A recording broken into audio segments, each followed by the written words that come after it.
I've been thinking about artificial intelligence all my life, and I don't mind admitting it's because I read too much science fiction when I was young. For a long time, people thought I was strange when I would say that one day there will be a machine on this planet which will be more intelligent than Albert Einstein, more intelligent by 1,000 times. Nobody believed that. Then in 2012, something really interesting happened. A big bang happened in artificial intelligence when scientists figured out how to make a branch of statistics called machine learning work in artificial intelligence. And the result was Google Translate, Google Maps, really good search, and all the AI that we see around us. And now everybody knows that artificial intelligence is going to revolutionize the whole of society, all of business, all organizations, the way we live. I think this is very exciting.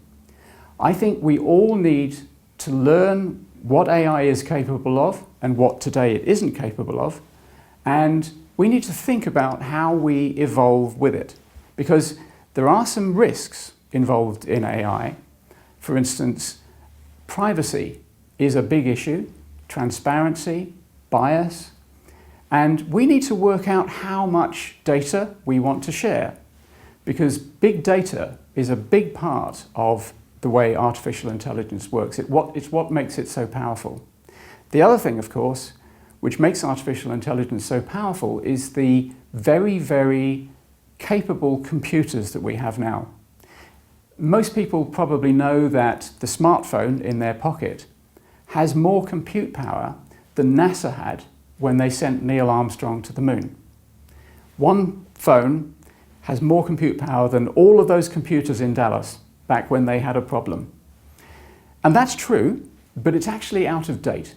Now, a good toaster has more compute power than NASA had in 1969, which means that Neil Armstrong went to the moon relying on the intelligence of a toaster. He was a brave man. In the future, we're going to have machines that we talk to and they talk back to us. We're going to have conversations with them, and we're going to send them on errands. Another development coming very soon is self-driving cars. We've been aware that these are on their way, but we didn't know when they're really going to be ready for prime time.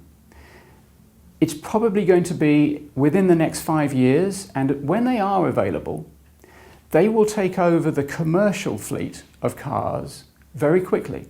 And the reason for that is that a human driver contributes about half of the cost of the vehicle that they operate. So as soon as self-driving technology is available, ready for prime time, it will sweep across the commercial fleet pretty quickly. It'll take longer for private cars. We should be very excited about artificial intelligence driving our cars for us, because at the moment, we humans kill 1.2 million people every year by running them over. We maim another 50 million around the world.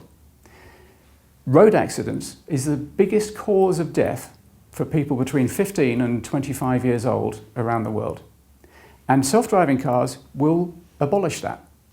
They will also make commuting much less painful. No longer will we just have to look at the number plate of the car right in front of us. So in the medium term, we have some really exciting things coming because of artificial intelligence. And looking further ahead, things get really interesting. I think in about a generation, not before then, but in about a generation, machines will do pretty much all the jobs that humans do. Because in about a generation, the machines we have will be 1 million times more powerful than the machines we have today. This is because of the exponential growth in the power of computers. This is known as Moore's Law, and despite what some people say, it's not stopping, it's evolving. So machines that are 1 million times more powerful than the ones we have today, I think they will be able to do our jobs. However, I think this is a really good thing, because most people don't really like their jobs, or they'd prefer if they didn't have to do their jobs. They might like to do them one day a week. If we are smart and we have machines that can do all our jobs, we can have a world in which humans do whatever we want to do. We do what we do on holiday. We can go mountaineering, we can play sports, we can be painters, we can play golf, we can socialise, we can have fun. We can have a second renaissance. This is part of the amazing future that I think we can have with artificial intelligence.